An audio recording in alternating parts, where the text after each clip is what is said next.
Sur son site internet realpolitik.tv, Aymeric Chauprade écrivait il y a quelques jours « Une nouvelle fois après l'Irak, la Yougoslavie et la Libye, l'Occident a recours au mensonge le plus grossier qui puisse être, l'accusation d'usage d'armes de destruction massive.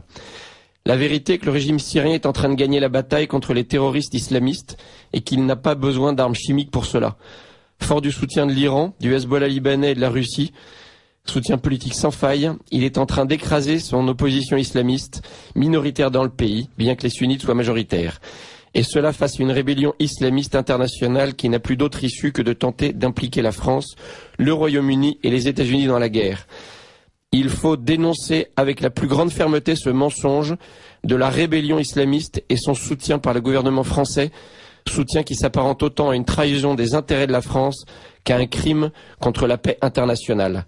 Plus que jamais, il devient urgent de libérer la France des forces hostiles qui se sont installées au sommet de l'État, alors même que l'immense majorité de ceux qui servent cet État, dans les échelons subalternes, sont restés loyaux à la France et au bien commun des Français.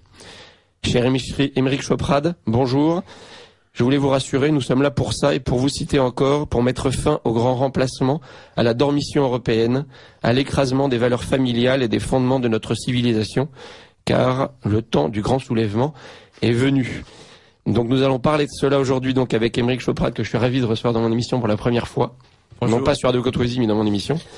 Et Michel Janva, qui va nous éclairer, puisque c'est depuis plus d'1 an notre lumière à tous en France, quasiment dans le monde. Parce que j'ai des amis au Caire qui ne vivent qu'au rythme du salon beige. Donc merci Michel d'être avec nous aujourd'hui. Donc le sujet effectivement est grave parce que le bruit des bottes se fait de plus en plus lourd. Est-ce que les socialistes français vont une fois de plus provoquer une nouvelle guerre mondiale et vont entraîner la France dans une nouvelle catastrophe, Aymeric? Alors c'est difficile de répondre à brûle pour point à cette question. Ce qui est certain, à mon avis, c'est que la France est en train de s'engager dans de bien mauvais chemins, contraires à la fois à la vérité et contraires à ses intérêts propres. Alors il faut effectivement démêler cette crise, essayer de comprendre un peu mieux pour quelles raisons nous nous sommes empêtrés dans cette affaire. C'est évidemment une question géopolitique de grande ampleur, la question de la Syrie et au-delà de l'Iran et des grands rapports de force entre la Russie et les États-Unis. Mais ce qui est certain, et je le dis clairement dans ce texte, c'est que j'utilise le mot fort et j'en ai conscience de trahison parce que je crois que je l'ai pris. Absolument. C'est une trahison par rapport à la vérité. La France, jusqu'à présent, quels que soient les gouvernements, avait quand même essayé de ne pas trop mentir. Et là, je pense en Libye, oui, en Libye, on effectivement, on avait déjà commencé. Oui, mais c'est la première fois qu'on sort quand même des rapports dits de service. Qui ne sont pas signés d'ailleurs d'un service. Vous avez bien noté qu'on parle de rapports des services spécialisés, mais on ne dit pas que c'est la DGSE. Ce qui, à mon avis, est quand même un signe d'espoir, parce que ça veut dire que la DGSE n'a quand même pas osé signer ce pseudo-rapport produisant des preuves qui n'en sont pas, et que c'est avant tout un rapport produit par le politique pour essayer de corroborer ces affirmations. Quoi qu'il en soit, ce que je veux dire sur cette affaire, c'est que c'est un nouvel épisode de l'affrontement post-bipolaire entre les États-Unis et le reste du monde pour s'imposer, pour dominer.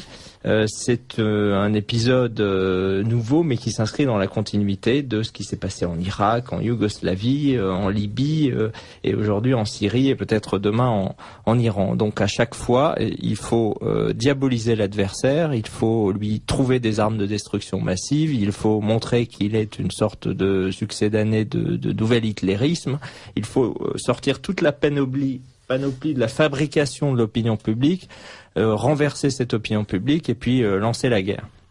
Mais si l'on reprend cette crise depuis le début, on voit que à chaque fois l'agresseur, ce sont les États-Unis et ceux qui les suivent, et que cela repose toujours sur une sorte de mensonge de fabrication de l'opinion publique qui a recours au procédé habituel des armes de destruction massive.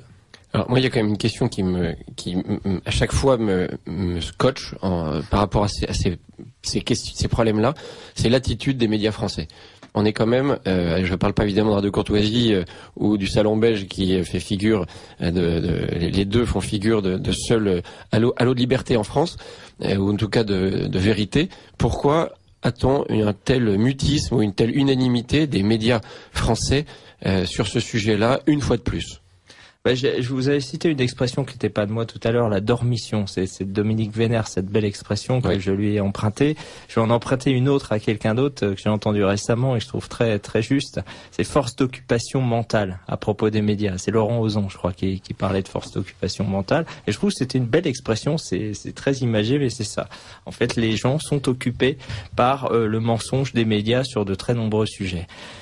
Et les médias dominants dans le monde occidental ne font qu'être la caisse de résonance des intérêts oligarchiques occidentaux, essentiellement américains, et ceux de leurs alliés.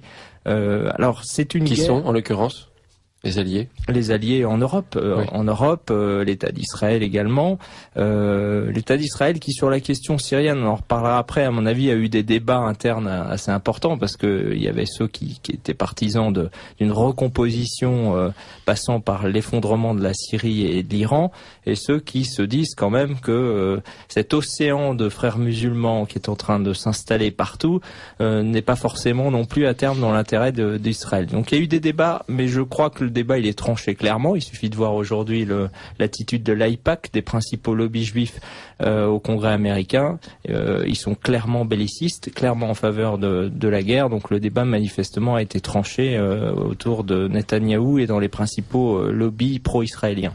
On était étonné de lire à la une du New York Times justement des reportages mettant en avant les islamistes rebelles et leur mode de fonctionnement en montrant un petit peu le visage de ce qu'ils étaient.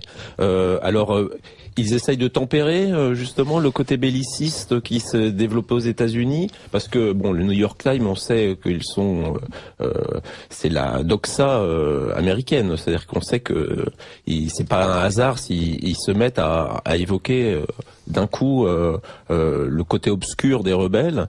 De même, c'était dans le même New York Times, Edward Luttwak a commis un texte où il expliquait que c'est un peu la stratégie du chaos, que les États-Unis n'avaient rien à gagner à la victoire de l'un ou de l'autre, et donc plutôt une espèce de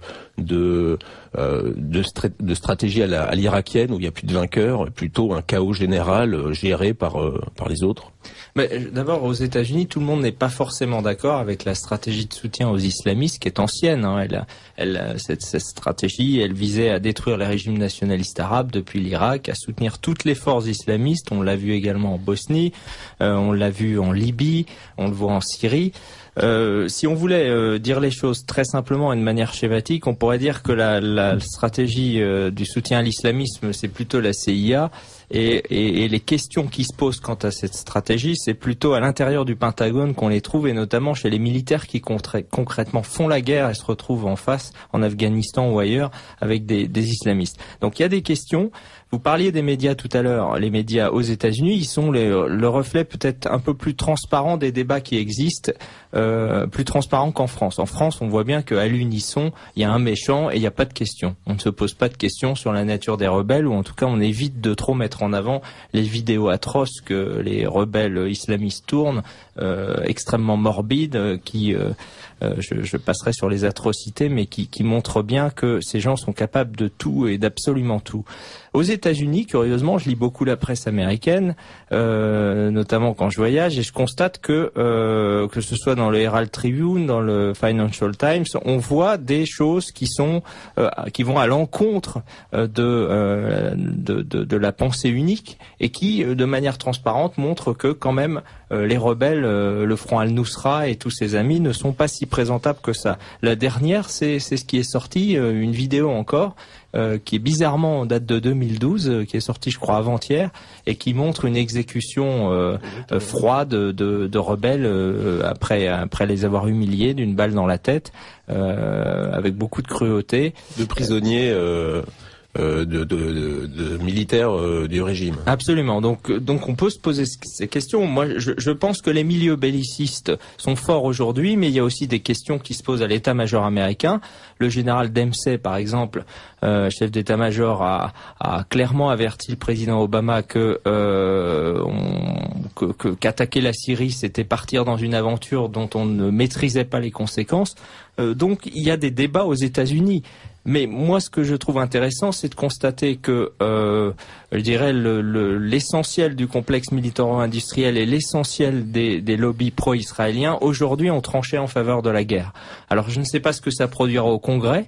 Il semblerait que les choses soient assez tranchées pour l'instant. Il y a, d'après une estimation, l'AFP prétendait vendredi qu'il y avait 200 sur 443 voix, 224 qui étaient contre.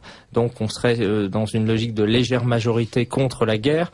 Mais je pense que les milieux bellicistes qui sont bien organisés pourraient faire basculer assez facilement cette majorité.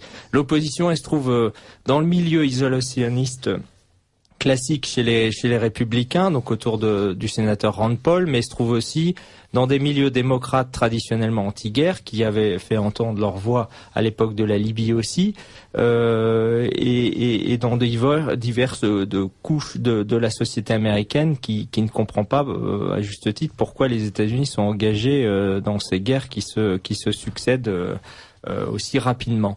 Il y a aussi autre chose qui commence à sortir, ce serait l'opération occulte de transfert d'armement et de moyens logistiques depuis la Libye, donc sous couverture, avec appui de la CIA, depuis les islamistes de Cyrénaïque vers la Syrie, et les milieux du Pentagone qui sont hostiles à cette intervention essaient d'apporter les éléments à des sénateurs américains actuellement, en ce moment, de donner les preuves que il y a des choses très troublantes qui sont organisées par la CIA et qui ont abouti à transférer du matériel militaire vers les zones rebelles syriennes. Mais en même temps, on sait depuis longtemps, puisque ça a été dit, que les Occidentaux, Français en particulier, et Américains, apportent ce soutien matériel, militaire, humain et financier aux rebelles, puisqu'ils appellent depuis longtemps à ce que ce soit fait. Donc on sait bien sûr qu'ils le font. Bien sûr, ils le font. Les Syriens, les rebelles syriens et les rebelles internationalistes, puisqu'il y a des brigades islamistes internationales, il y a même des brigades tchétchènes chez les islamistes, comme la brigade d'Oudaïev, etc. Donc ça vient de partout. C'est la nouvelle guerre d'Espagne, mais façon brigade internationale, comme on l'a vécu en Bosnie ou ailleurs, et plus verte que rouge. Plus verte que rouge, bien sûr, et soutenue bien sûr par les États-Unis, par la Grande-Bretagne et aussi malheureusement par la France qui a fait le parti, alors qu'il y a bien longtemps, bien longtemps, c'est vrai, elle soutenait par une expédition, elle défendait les chrétiens d'Orient. Eh bien aujourd'hui, elle se trouve en co-responsabilité avec les massacres de villages chrétiens de Syrie opérés par les rebelles soutenus par l'Arabie Saoudite, le Qatar et les États-Unis et leurs alliés.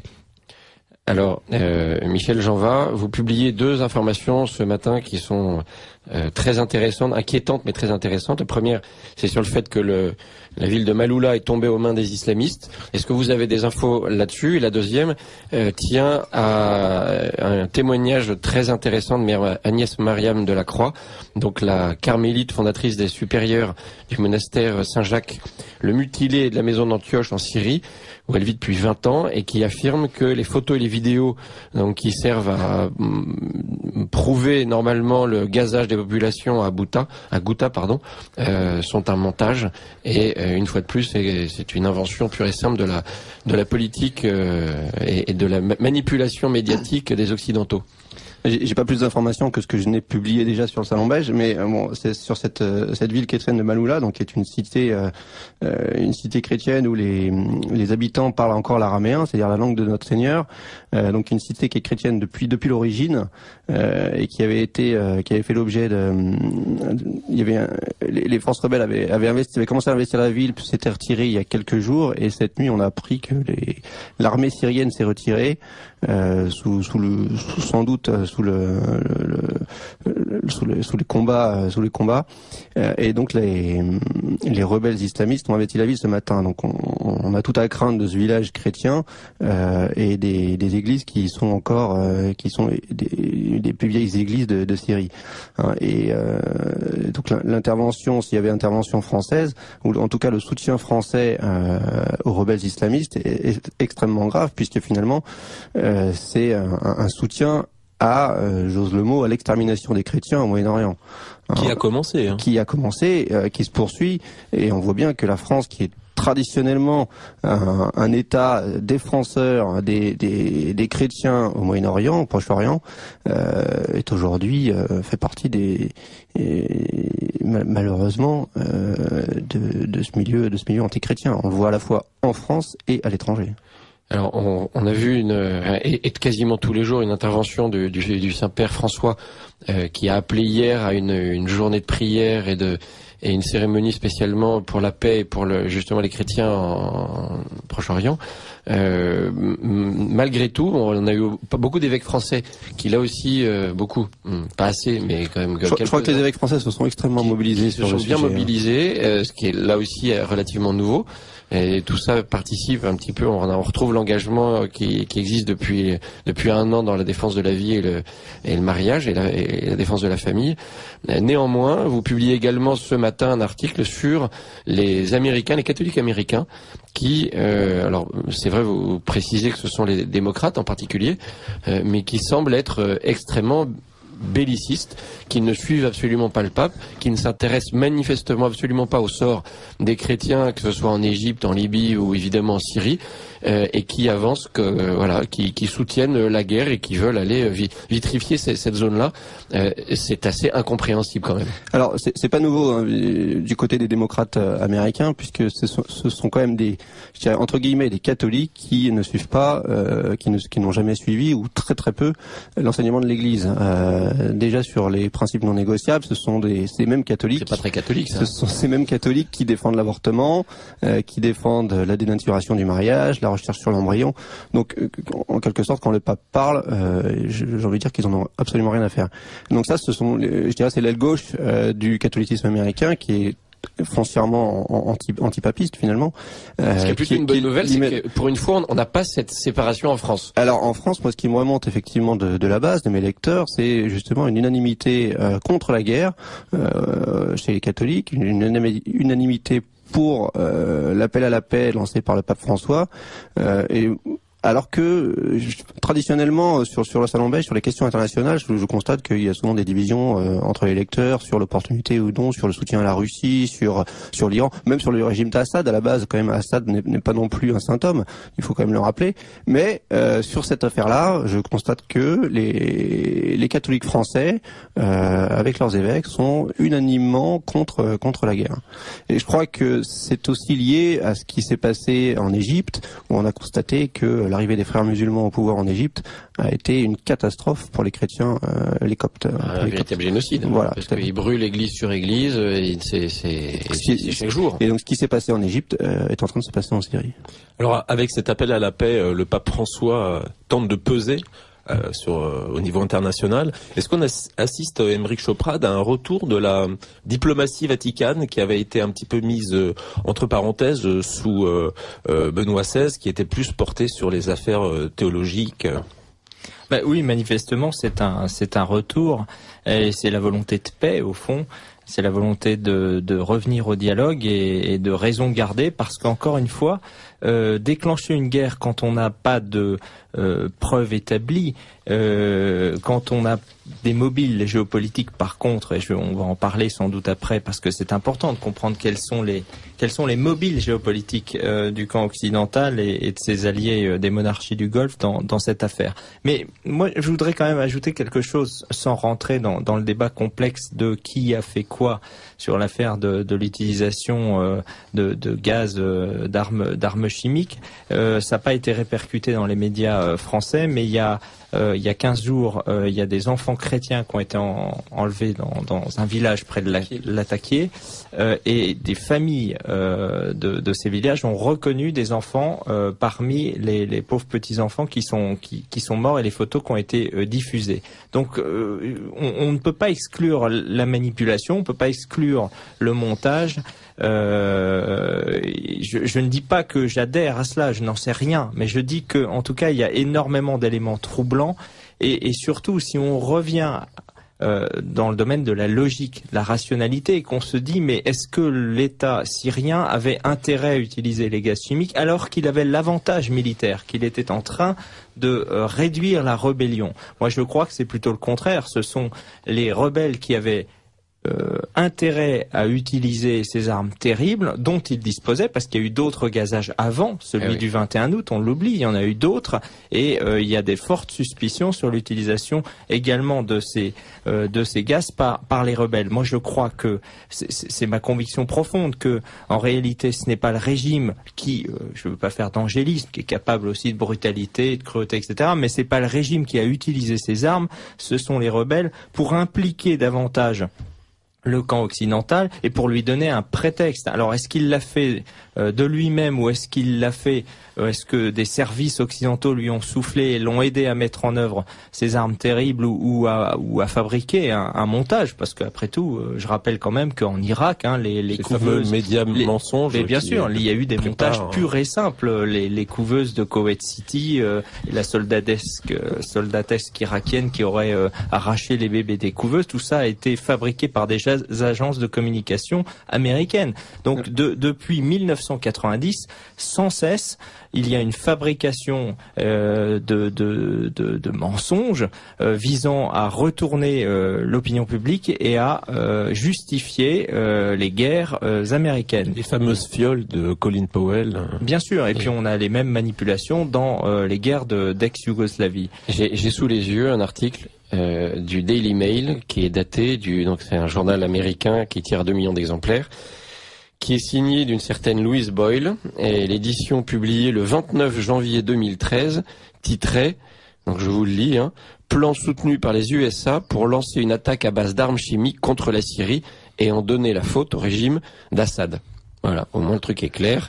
Et ça date donc, comme je vous le disais, du 29 janvier 2013, et les services travaillent avec les médias sur la préparation de l'opinion publique, comme ils l'ont fait en Irak, comme ils l'ont fait en Libye, comme ils l'ont fait en Serbie, comme ils l'ont fait dès qu'ils ont besoin de justifier d'être les redresseurs de tort du monde entier, et l'opinion publique, tous les moutons bêlants, foncent tête baissée.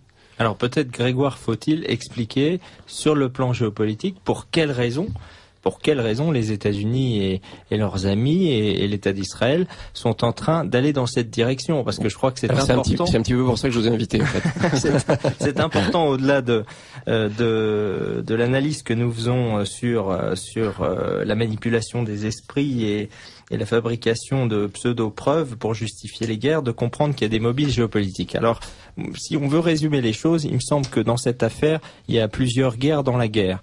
Il y a une guerre d'abord plus globale entre les États-Unis d'une part, la Russie et la Chine d'autre part, qui est une guerre, pour simplifier, entre le programme unipolaire des États-Unis, qui reste un programme qui est au cœur de la stratégie américaine depuis la chute de l'URSS.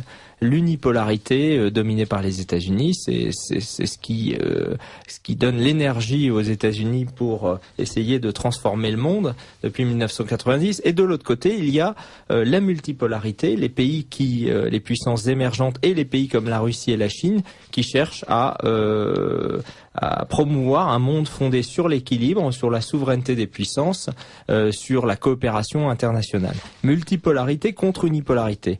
Je pense que la question de la Syrie et au-delà de l'Iran rentre dans cet affrontement par épisodes successifs entre les États-Unis et leurs alliés qui les suivent, malheureusement, dont la France, et d'autre part la Russie et la Chine qui disposent quand même d'un veto au Conseil de sécurité des Nations Unies pour tenter au moins de ne pas donner une légalité à ce programme unipolaire. Ce qui les empêcherait pas d'intervenir, on l'a vu notamment en Serbie, avec ou sans mandat de l'ONU. Absolument. De toute façon, avec c'est mieux, mais sans on le fait quand même. C'est leur philosophie. Alors ça c'est Vous êtes bien à l'écoute de Lumière de l'Espérance, la radio du dimanche de Radio Courtoisie, émission diffusée en direct le dimanche 8 septembre 2013 et dirigée par Grégoire Boucher, assisté de Christophe de Roscouré. Nous recevons aujourd'hui Aymeric Choprade et Michel Janva pour rendre hommage d'abord en début d'émission au commandant de Noël de Saint-Marc et pour traiter de la question extrêmement brûlante de l'intervention qui se prépare en Syrie, essayer de comprendre pourquoi on nous ment et on témoigne sur ce sujet-là et comprendre quels sont les enjeux, quelles sont les ficelles qui sont peu avouables et qui sont derrière. Voilà. Et comment dans ce dossier-là, la France est en train de disparaître du concert des nations et pourquoi la Russie, nous allons l'évoquer, est en train de retrouver une place de choix. Alors, Aymeric Choprade. Oui, dans cet affrontement global, il y a la question de l'énergie et c'est une question importante quand on parle du Moyen-Orient, parce que le Moyen-Orient, tout confondu, c'est-à-dire l'Iran et les pays arabes, sans la Turquie, c'est en termes de réserves prouvées en 2012 presque 50% des réserves prouvées de pétrole dans le monde, donc la moitié des réserves. Gaz et pétrole. Non, pétrole uniquement. Le gaz, c'est si on s'en tient au ce qu'on appelle le BP, le British Petroleum, le rapport qui fait référence dans le domaine des réserves et de la production, pour le gaz c'est 38%, donc c'est presque 40%. Mais c'est considérable, une grande zone, ce grand Middle East comme disent les Anglo-Saxons, un euro dans le cochon rose parce que j'ai utilisé un anglicisme. Donc ce grand Moyen-Orient, il fait 40% des réserves prouvées de gaz, il fait presque 50%. La logique des Américains, elle est très simple. Contrôler les réserves et la production du Moyen-Orient, c'est prendre l'avantage sur ceux qui en ont besoin. Et ceux qui en ont besoin, ce sont les pays émergents et surtout les pays d'Asie comme la Chine. C'est-à-dire que s'ils contrôlent le Moyen-Orient, eh bien ils contrôlent la dépendance énergétique de la Chine. Et c'est une chose qui leur donne un avantage considérable, d'autant plus qu'ils seront peut-être à l'horizon de 2020 les premiers producteurs de pétrole devant l'Arabie Saoudite, puisque ils ont des réserves importantes, les Américains, qu'ils n'utilisent pas beaucoup, et qu'ils ont aussi, alors ça c'est un autre débat, le gaz de schiste, etc. À moins que ce soit d'ailleurs une bulle, enfin il y a un débat sur le gaz de schiste. Mais quoi qu'il en soit, si on prend les États-Unis et le continent américain, pour faire simple, ils disposent de réserves considérables. Donc, prendre pied au Moyen-Orient, c'est tout un programme, c'est l'Irak, c'est la recomposition de l'ensemble du Moyen-Orient. Alors, la place de la Syrie dans cette affaire-là, elle est très simple. La Syrie, c'est un corridor, c'est un territoire d'évacuation du gaz du Qatar vers l'Europe et du pétrole de l'Arabie Saoudite vers l'Europe. Ça veut dire que si le régime syrien change et qu'il devient un régime pro-américain, pro-saoudien ou proche du Qatar, eh bien ces deux pays du Golfe, ces deux monarchies du Golfe pourront renforcer et faciliter leurs exportations d'hydrocarbures vers l'Europe. Or, sous contrôle des États-Unis. Sous contrôle des États-Unis, mais qui est visé principalement? Eh bien c'est la Russie, parce que la Russie est le principal fournisseur de gaz de l'Europe, évidemment. La Russie, je le rappelle, c'est quand même presque 30% des réserves prouvées de gaz. Et aujourd'hui, en Europe, et en particulier en Europe orientale, en Europe centrale, on a des niveaux de dépendance vis-à-vis du gaz russe qui atteignent les 60, voire les 80% pour certains pays. Par conséquent, c'est une guerre contre la Russie, contre la fourniture énergétique en énergie en gaz essentiellement de l'Europe, et c'est la volonté des États-Unis, évidemment, de tenir l'Europe, l'indépendance des Européens, de la tenir encore mieux par la fourniture d'énergie venant de leurs alliés du Moyen-Orient. Or, Hafez el-Assad, c'est le père. Bachar a dit non à ce programme. C'est la raison de l'éclatement entre Damas et Doha, le Qatar et l'Arabie Saoudite. C'est la principale raison pour laquelle ces pays ont donné le feu vert à des djihadistes pour tenter de déstabiliser l'État syrien. C'est que le programme qu'ils avaient d'évacuation des réserves a été contrecarré. Donc il y a de toute façon, tel que vous le présentez, il est inimaginable que la Chine et la Russie laissent faire. Parce qu'autant en Libye ou, pour effectivement le cas le plus douloureux pour nous Européens, en Serbie, ces oppositions, ces enjeux énergétiques n'étaient pas du tout au même niveau. Là, donc on peut penser effectivement que la Russie ou d'autres puissances n'ont pas voulu intervenir et provoquer un embrasement mondial. Là, il est bien évident que la Russie et la Chine ne laisseront pas faire. Je pense que la Russie ne laissera pas faire parce que c'est une double agression. C'est une agression contre sa fourniture énergétique vers l'Europe, mais c'est aussi une agression vers l'axe Russie-Iran-Syrie, qui est un axe d'opposition à l'axe occidental lié aux monarchies sunnites. Et donc les Russes sont indirectement agressés dans cette affaire. Ils le sont d'autant plus que, je le rappelle quand même, la Syrie a une coopération forte, une coopération militaire forte avec la Syrie, avec la Russie, pardon, qui a plusieurs dizaines de milliers de Russes aujourd'hui qui vivent et travaillent en Syrie, qu'elle dispose de la facilité navale du port de Tartous en Méditerranée orientale. Par conséquent, la Syrie vit cette affaire comme une nouvelle agression, beaucoup plus que la Libye. Mais c'est la continuité. Elle avait déjà dû subir cela en ex-Yougoslavie.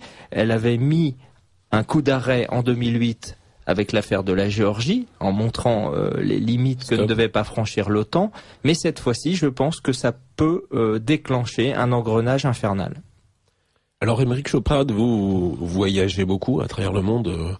Est-ce que vous pouvez porter une autre vision, une autre politique, visage de la France, géopolitique, auprès de vos interlocuteurs, et quelle est leur réaction justement? Parce que leur première vision, c'est de voir la politique qui est menée par le gouvernement.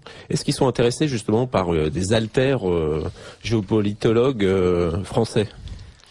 En Russie, c'est évident. C'est vrai que je voyage en Russie, et en Russie, on sait que la France, ça n'est pas cela. Ça n'est pas ces gens qui la gouvernent et qui la trahissent dans son histoire, dans son identité, dans ses constantes géopolitiques. Ils le savent très bien et ils aiment profondément la France. Mais il y a beaucoup d'autres pays où la France reste profondément aimée, admirée, et où on sait faire la différence entre ces pseudo-élites de courte vue et qui sont essentiellement aliénées aux intérêts américains, qui font les guerres américaines quand même depuis 1990. C'est essentiellement ce qui s'est passé. Nos pseudo-élites ont validé les schémas géopolitiques américains les uns après les autres.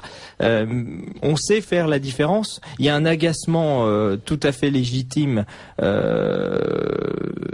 vis-à-vis de cette propension à donner des leçons de morale et à être le défenseur des droits de l'homme, quand on connaît la vérité géopolitique, quand on sait très bien qu'il y a énormément de pays du monde où l'on n'intervient pas et dans lesquels il y a des entorses profondes aux droits humains. Mais beaucoup de gens encore font la différence et attendent que quelque chose se passe en France. Mais c'est vrai qu'il y a aussi beaucoup de gens qui pensent que la France est déclassée, qu'elle est en train de sortir de l'histoire, qu'elle est en train de perdre malheureusement sa spécificité, sa voix singulière qu'elle portait sur la scène internationale, qu'elle est en train de devenir non plus une puissance, mais un pays européen comme les autres, dans ce grand ensemble transatlantique dominé par les États-Unis, et beaucoup sont chagrinés par cet état de fait. Et quel est le rapport avec le Quai d'Orsay? Y a-t-il aussi des oppositions internes, ou est-ce tout le monde derrière Fabius comme un seul homme? Vous savez, il a été dit tout à l'heure fort justement que le commandant Élie Denoy de Saint-Marc considérait que la vertu la plus importante, c'est le courage. Ce n'est pas l'intelligence, il y a l'intelligence au Quai d'Orsay. Ce qui manque dans nos élites, au Quai d'Orsay ou ailleurs, c'est le courage. C'est le problème de la France aujourd'hui. Nous avons des gens compétents. Bien évidemment qu'il y a des réalistes au Quai d'Orsay qui sont absolument effondrés des choix qui sont faits par nos politiques. Mais malheureusement, et je pense que beaucoup, honnêtement, qui ont le sens de l'État, essaient, à travers des notes, d'alerter le politique sur les conséquences incalculables de cette affaire de Syrie. Mais malheureusement, le courage manque dans le pays et c'est ce défaut de courage qui petit à petit provoque le déclin de la France. Alors vous, Aymeric Chauprade, vous avez incarné un petit peu le renouveau de la géopolitique française, mais on a su que vous avez été viré, on va dire, du Collège interarmées de défense. On peut le dire. Donc vous gêniez. Est-ce que vous voyez une autre émergence ailleurs, d'autres soutiens Quel est on va dire, le paysage de la géopolitique en France? Il y a des grands instituts subventionnés. On pense à la Fondation de la Recherche Stratégique, l'IRIS, l'IFRI. Oui, qu'est-ce qui pèse? Quelle est leur indépendance et leur production, on va dire, intellectuelle? Non, je pense qu'il y a beaucoup de géopolitologues indépendants comme moi et libres. Je suis évidemment pas tout seul, qui cherchent à comprendre et à dire librement les choses. Malheureusement, ça ne vient pas des institutions. Les grands instituts ont des financements publics qui font qu'il n'y a pas de liberté, malheureusement, et donc ils sont toujours au diapason de la voie politique. En revanche, je lis beaucoup de choses intéressantes. Moi, ça me fait plaisir de voir qu'il y a beaucoup sur Internet de gens qui cherchent à raisonner librement, à développer des raisonnements géopolitiques tout à fait intéressants et qui veulent sortir la France de cet alignement, de cette non-politique, d'une politique qui effectivement est une non-politique, mais qui est contraire complètement à nos intérêts, parce que nous sommes en train d'effacer ce qui faisait la valeur ajoutée de la France sur la scène internationale, c'est-à-dire son rôle d'équilibre, sa voix singulière, le fait qu'elle n'additionnait pas sa puissance systématiquement au camp occidental et qu'elle faisait entendre une autre voix. Et je pense que moi je suis un optimiste de nature. Je suis convaincu que pour l'entendre dans l'armée, pour l'entendre aussi chez les diplomates et dans les milieux économiques, il y a beaucoup de gens aujourd'hui qui rêvent d'une refondation de notre relation politique avec la Russie, qui pensent que la Russie de Poutine est une Russie bien gouvernée, non seulement sur le plan géopolitique, mais qui montre l'exemple sur le plan des valeurs, qui est un signe d'espoir. J'ai fait un appel à la Douma au moment de l'affaire du mariage pour tous, pour soutenir la démarche de la Russie, qui n'est pas du tout une démarche homophobe, comme on l'a dit, visant à persécuter les homosexuels. Il n'y a aucune persécution des homosexuels en Russie. Il y a simplement la volonté d'affirmer le caractère unique du mariage et le refus de ces valeurs qui viennent, on le sait, du libéralisme libertaire américain, des philosophes français repassés par Berkeley comme Deleuze, Derrida et autres, de ces gens qui sont en faveur du nihilisme finalement, de la destruction des valeurs fondamentales de notre civilisation.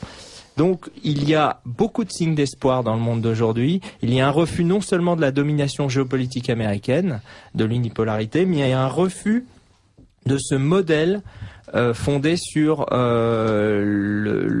la supériorité hédoniste du plaisir et de l'individu sur toute autre valeur transcendantale ou humaine.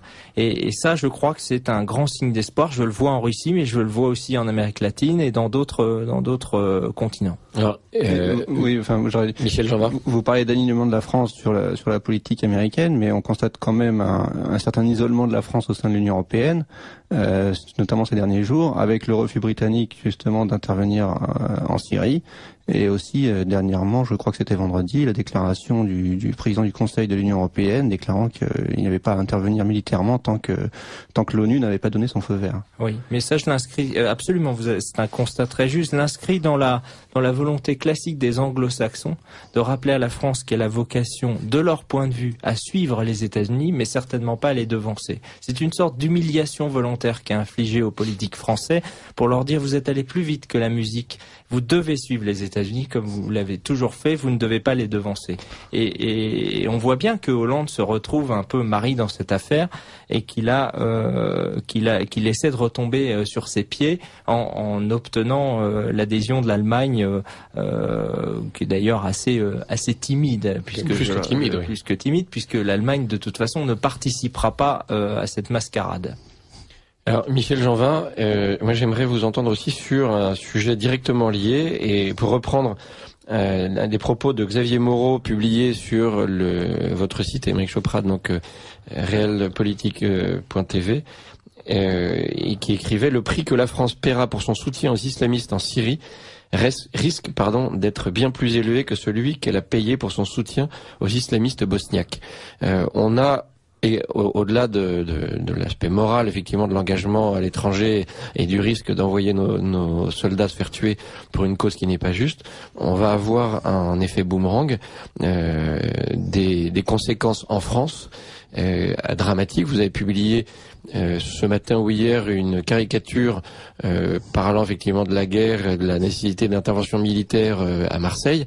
Même si c'est sous le ton de la caricature, on voit bien le nombre de djihadistes français déjà emprisonnés ou impliqués dans la guerre en Libye, déjà en Syrie. C'était le cas en Afghanistan, c'est le cas en Irak. On voit bien que cet embrasement, il touche déjà directement la France.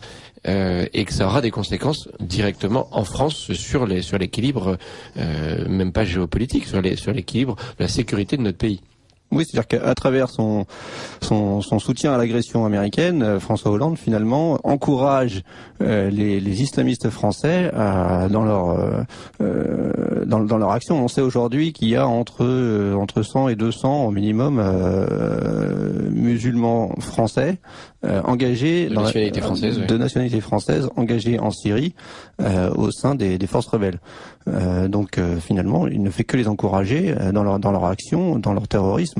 Et il est à craindre demain à ce que le terrorisme islamiste soit encouragé contre les intérêts français, que ce soit à l'étranger ou en France.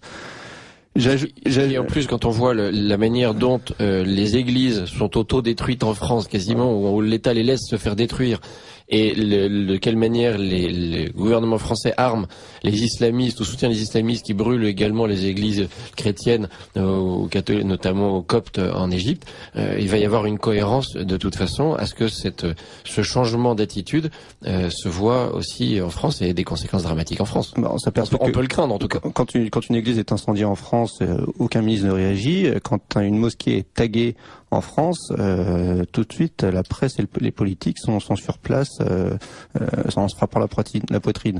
Donc tout ceci est un formidable encouragement pour ces gens, pour ces islamistes qui sont installés déjà sur notre pays. Et j'ajoute aussi qu'on a également des forces au Liban.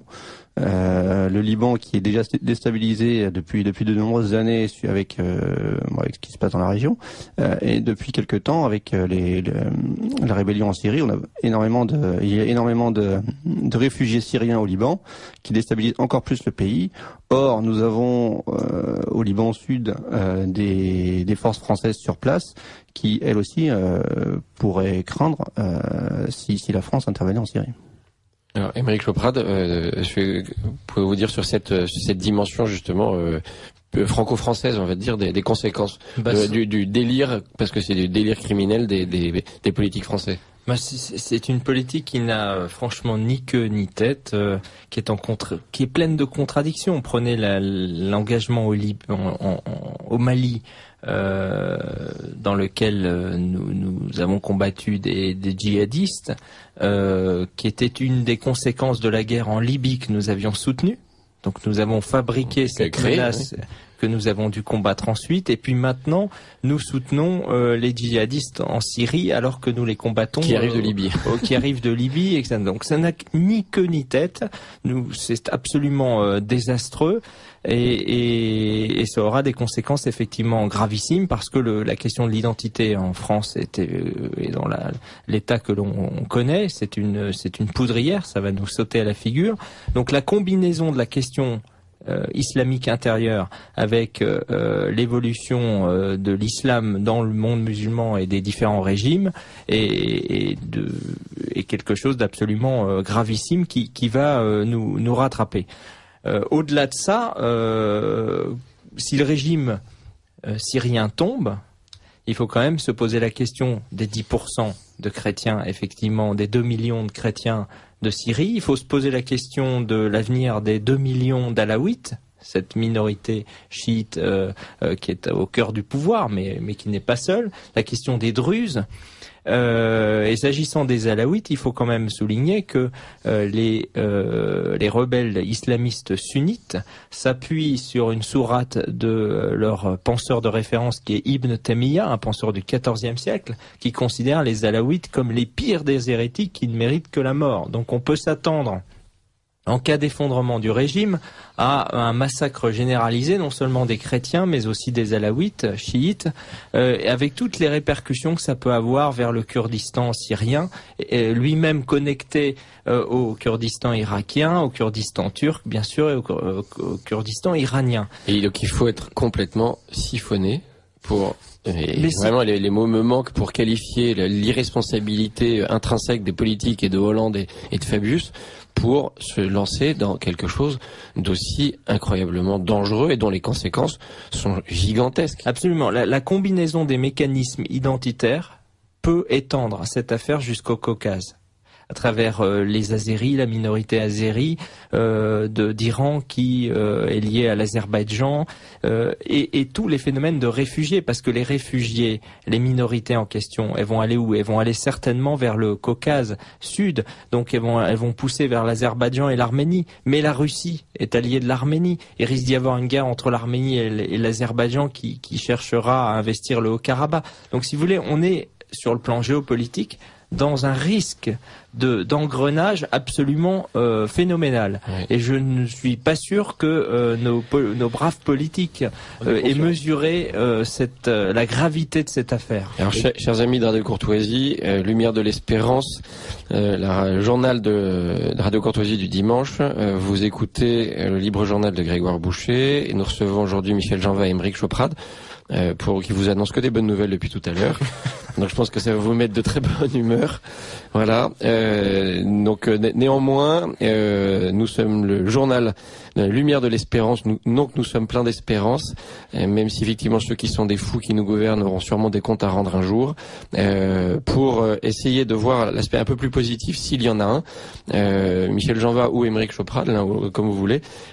Quel espoir peut-on néanmoins, puisque la guerre a commencé là-bas, puisque il y a des centaines de milliers de morts sans doute qui ont déjà donné leur vie pour ce conflit-là, mais qui n'a pas encore embrasé la planète. Quel espoir peut-on avoir que cet embrasement n'ait pas lieu? Écoutez, pour moi c'est simple. Il faut que la Russie soit forte et qu'elle tienne sa ligne.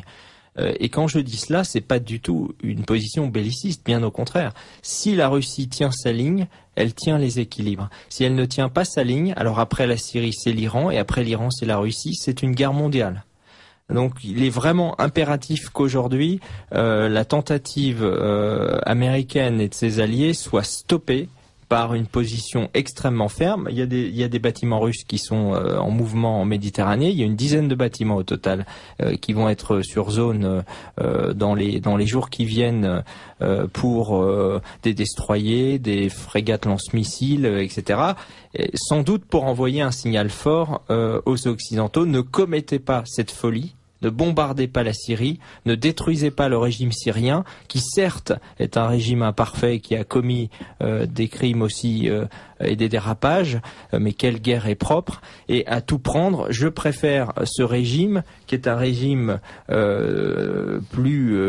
j'aime pas ce mot laïcisant, parce que mais en tout cas qui fait barrage aux islamistes sunnites, à cette vague islamiste sunnite soutenue par les pays du Golfe, et qui peut préserver quand même les équilibres au Moyen-Orient.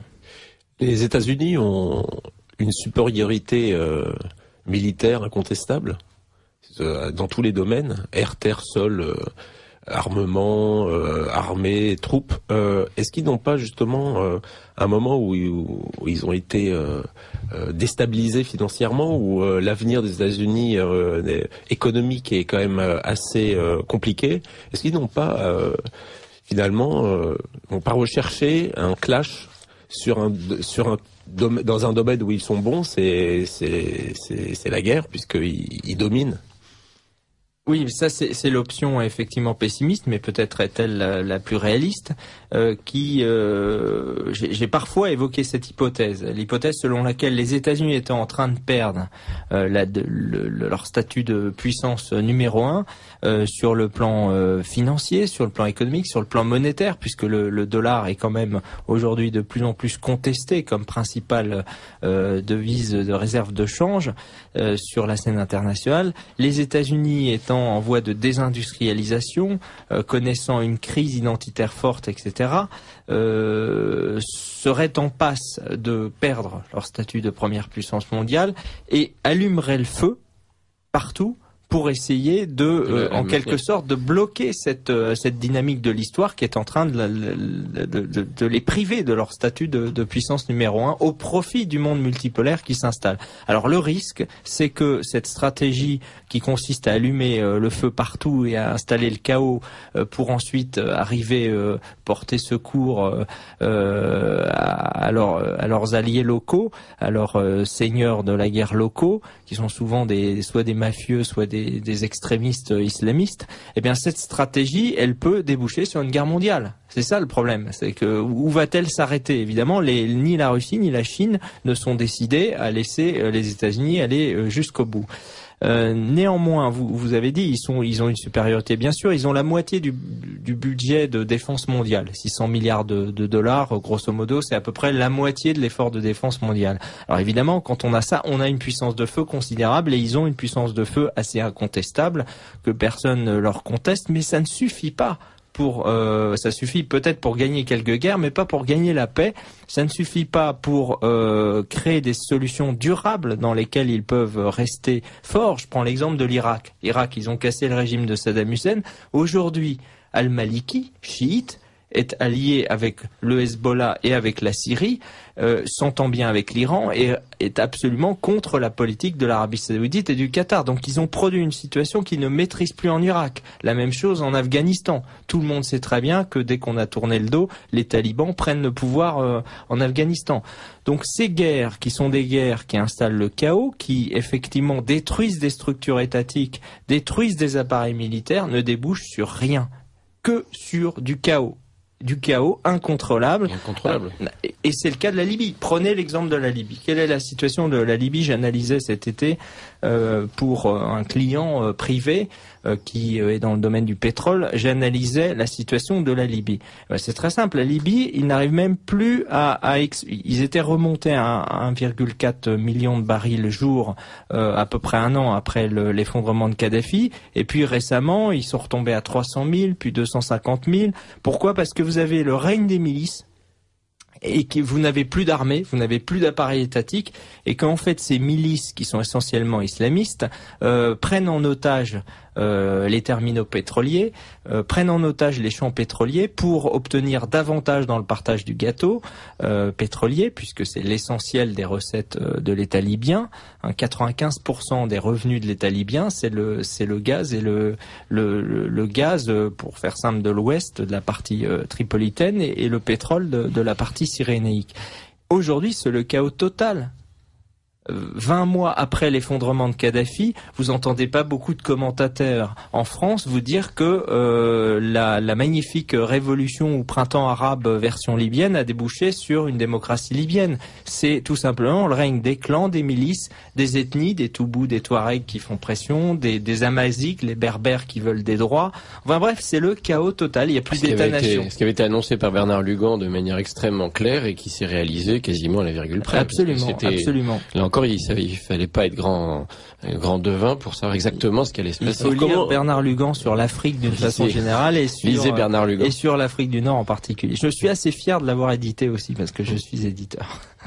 Justement, on peut citer la 3e édition du chronique du choc des civilisations qui sort demain, c'est ça? Absolument. Pouvez-nous sous ma plume, hein, pas Bernard Lugan. Non, mais en tant qu'éditeur, un livre qui vous avait valu. Alors j'en suis pas l'éditeur là pour le coup. C'est un autre éditeur. Ce ne sont pas les éditions Chronique. Voilà, c'est une filiale du groupe d'Argo. Voilà. Qui édite des ouvrages d'assez grand public. Donc c'est un atlas de géopolitique illustré avec également de l'iconographie, des photographies et des cartes. Qui est un livre essentiel, qui est très accessible, à la fois en prix, mais surtout dans son contenu, même pour des gens qui n'y connaissent pas grand-chose. Vous exprimez, parce que c'est effectivement très bien illustré, et vous arrivez à faire comprendre par des fiches qui sont très synthétiques et qui sont très bien faites, à la fois les enjeux, ce qui se cache derrière les forces en présence qui évoluent.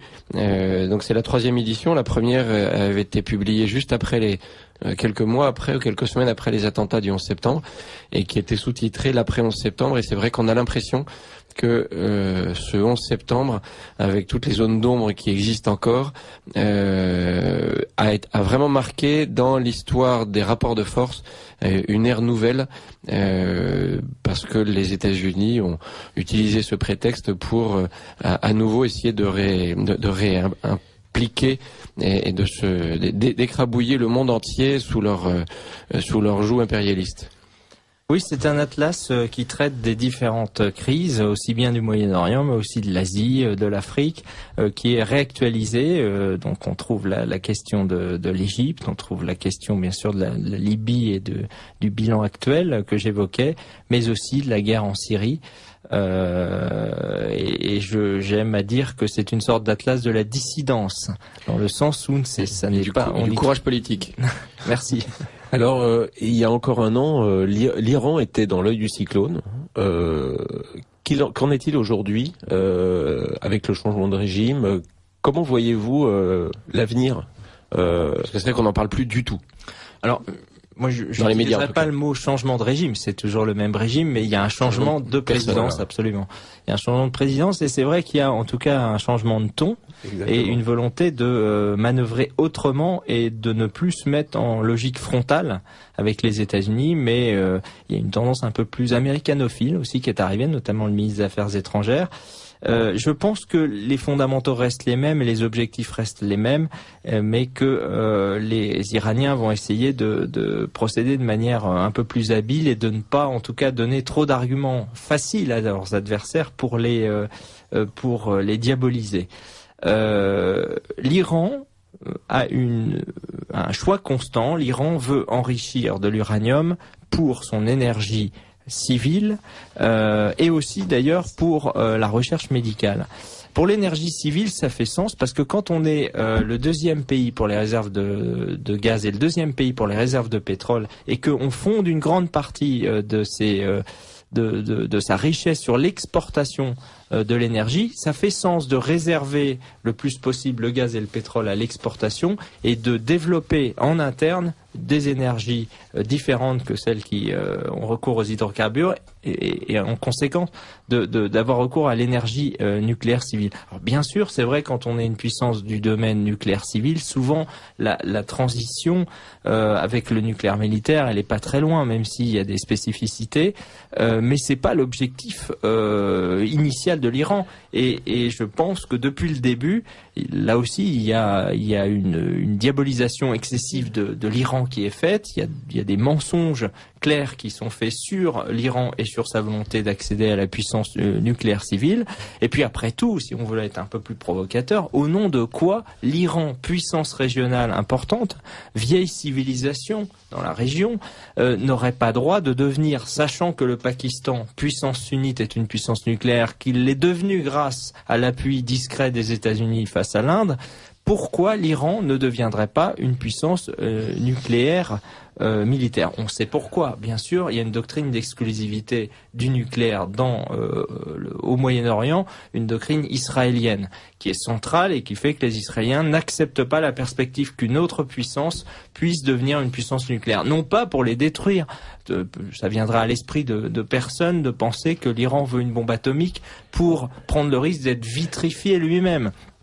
L'Iran veut une bombe atomique pour se sanctuariser, pour défendre ses intérêts. Alors je dis qu'il la veut d'ailleurs, c'est absolument pas certain, mais il est possible qu'il la veuille après tout. Moi personnellement, je vois pas en quoi c'est choquant. Je ne vois pas en quoi, et je le dis, je l'assume, il est choquant que l'Iran, le cas échéant, mais je le répète, ça n'est pas sa position officielle, et à mon avis, ça n'est pas sa priorité c'est le nucléaire civil, mais ça n'est pas en soi choquant que l'Iran puisse avoir cette prétention en termes de puissance régionale. Bien sûr, puisque la bombe nucléaire est une arme de dissuasion et de non-utilisation.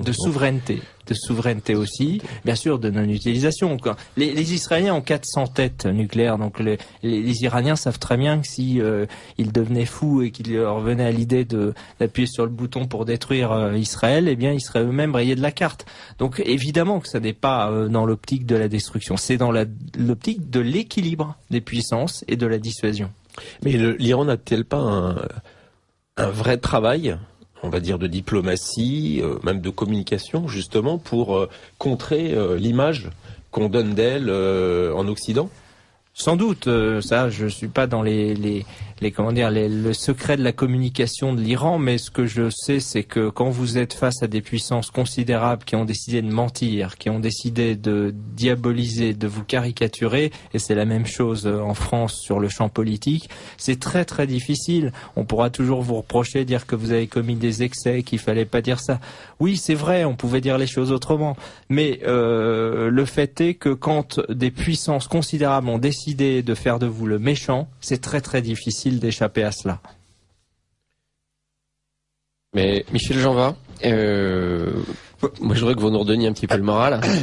Pour essayer d'être plus optimiste, on peut déjà plus positif.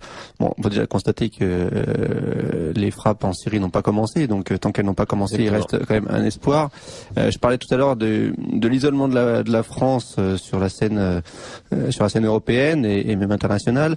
Ça peut être aussi un élément qui réussisse à faire reculer les autorités françaises. On peut toujours rêver après tout.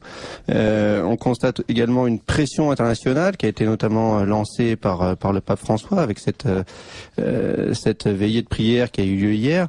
Il y a différents moyens de pression. Il y a des manifestations. Une première manifestation qui a eu lieu l'autre jour, qu'on a vu sur Internet. Il y en a eu une hier, je crois. Il y en aura une autre demain.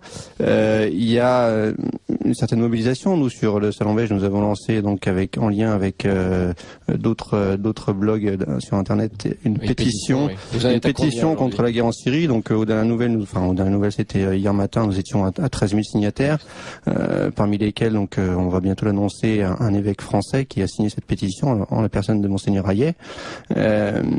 Donc il y a quand même une certaine mobilisation du pays, j'allais dire du pays réel, un peu après. C'est très étonnant puisque on constate que après l'affaire de la dénaturation du mariage, il y a aujourd'hui en France un peuple français qui s'est réveillé et qui conteste clairement les choix, les décisions politiques qui lui sont imposées. Oui, une certaine France beaucoup qui était en dormition aussi pendant 30 ans, on va dire, qui s'est réveillée avec le mariage. Et j'étais étonné en assistant à la manifestation de lundi au Trocadéro de reconnaître finalement des physionomies des gens qui s'étaient aussi mobilisés contre le mariage homosexuel. Là, contre la guerre, il y avait effectivement, c'était une manifestation menée par le Parti chrétien-démocrate, PCD, avec Boutin, Magrin, il y avait Frédéric Poisson, mais il y avait aussi, j'ai aperçu des veilleurs, des gens qu'on avait vus, des campeurs, enfin toute espèce de mobilisation qui s'est faite. Et les gens du printemps français. Et puis il y avait des slogans Hollande, ta guerre, on n'en veut pas. C'était assez percutant. Effectivement, la France est réveillée, donc on espère que on arrivera à peser pour qu'on n'aille pas jusqu'au bout de cette guerre absurde. Alors, Émeric Choprade, vous vivez à l'étranger. Comment ces pays-là suivent ce qui est en train de se passer, parce que c'est pas une guerre franco-française, donc ça va être une guerre où c'est un conflit qui touche le monde entier, avec des conséquences qui vont les toucher aussi. Comment est-ce que c'est à la fois les risques sont perçus et comment l'attitude de la France est-elle perçue? Oui, je vis à l'étranger. Enfin, je suis en même temps très souvent à Paris et en France d'une façon générale, et souvent dans beaucoup d'étrangers, beaucoup de pays différents.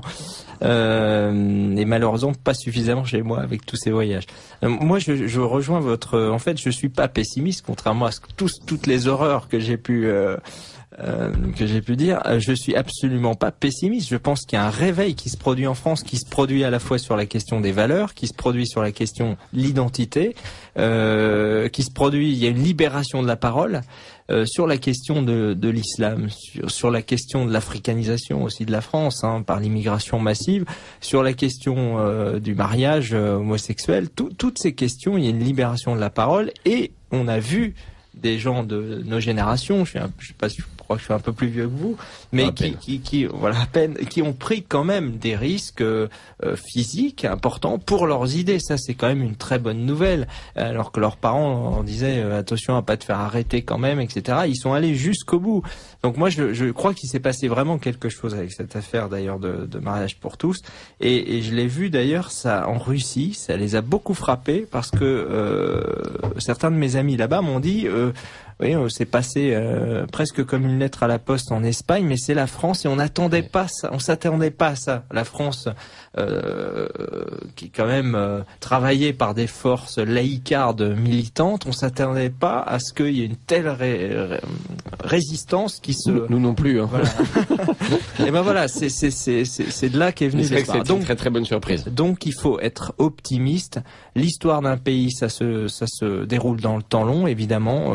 Ça n'est pas à l'échelle d'une génération, mais il y a des signes importants de réveil en France et en Europe pour l'indépendance de la France et pour l'indépendance des Européens aussi face à ce mondialisme américain.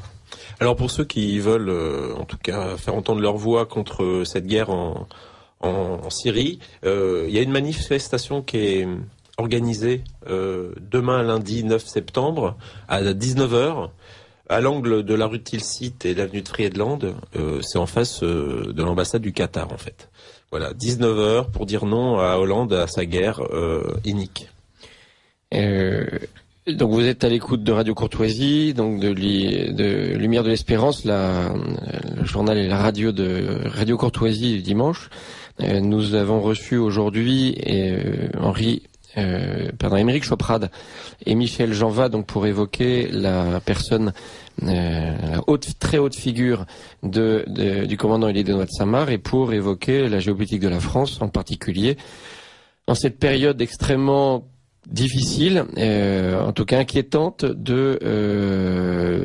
on ne sait pas s'il va y avoir ou non une intervention en Syrie, des Occidentaux, des Français, des Américains en particulier. Voilà, on ne sait pas comment évoluera de toute façon cette guerre, parce que quoi qu'il arrive, ils sont en guerre, et il faudra bien qu'ils trouvent une solution. Mais y aura-t-il ou non une intervention française et américaine là-bas? Les choses vont se décider dans les jours qui viennent. Donc, écoutez, je propose d'abord que nous prions et que nous soyons, comme l'a demandé le Saint-Père François, en prière pour la paix et pour que ce soit une solution pacifique qui soit trouvée, et pour que le Saint-Esprit éclaire notamment l'esprit souvent malade de nos gouvernants. Ils auraient bien besoin de ça. Je vous encourage évidemment à aller d'abord sur le site, vous allez dans l'ordre dans lequel vous voulez, mais realpolitique.tv, qui est donc le site internet de géopolitique d'Émeric Choprade, qui est remarquable, dans lequel vous trouvez énormément de choses toujours mises à jour, de vous procurer dès demain la 3e édition du livre Chronique du choc des civilisations aux éditions Chroniques, parce que vous allez comprendre énormément de choses, à soutenir et à aider et à aller faire connaître le Salon Beige, parce que c'est la très très bonne surprise de l'année qui vient de s'écouler. C'est l'effondrement systématique et quotidien quasiment de tous les médias du système, et nous nous en réjouissons parce que vraiment leur disparition ne fera pas de mal, en tout cas leur amoindrissement. En revanche, l'explosion, puisqu'aujourd'hui il faut savoir que le Salon Beige a plus d'audience que la plupart des quotidiens français. Donc c'est une très très bonne nouvelle, et il faut que ça dure. Mais moins de pubs. Un peu moins de pub. Alors j'avais plusieurs annonces à faire, notamment annoncer la grande fête, les 30 ans de la Griffe, qui auront lieu le 5 octobre à la Mutualité. Et j'encourage, je crois que Michel, vous y êtes annoncé. De toute façon, vous êtes partout. Tout à fait. Voilà. Donc à la Mutualité, le 5 octobre, la Griffe fête ses 30 ans.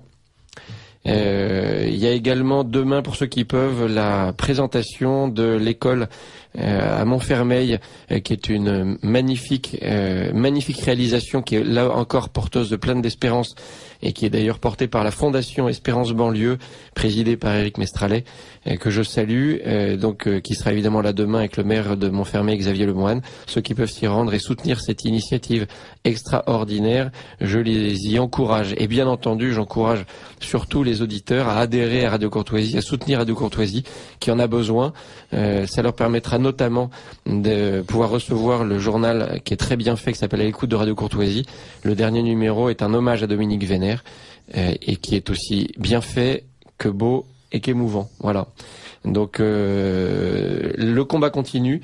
Il faut faire preuve de courage, parce que c'est avec courage, avec solidarité que nous y arriverons. Ce mouvement solidariste est rené de ses cendres un petit peu depuis un an. Eh bien, nous l'encourageons de notre volonté, de nos prières. Je vous remercie beaucoup, Michel Janva et Émeric Choprat, de votre participation à cette émission, de vos lumières, parce que ça nous fait du bien de comprendre, et ça nous fait du bien d'espérer et de nous serrer les coudes pour maintenir ce combat-là. Que Dieu vous garde tous, et voilà, pour la France. Et nous faisons confiance à Notre-Dame, dont nous fêtons aujourd'hui la Nativité, pour que la victoire soit au bout du combat. Dans 4 semaines, et que Dieu vous garde.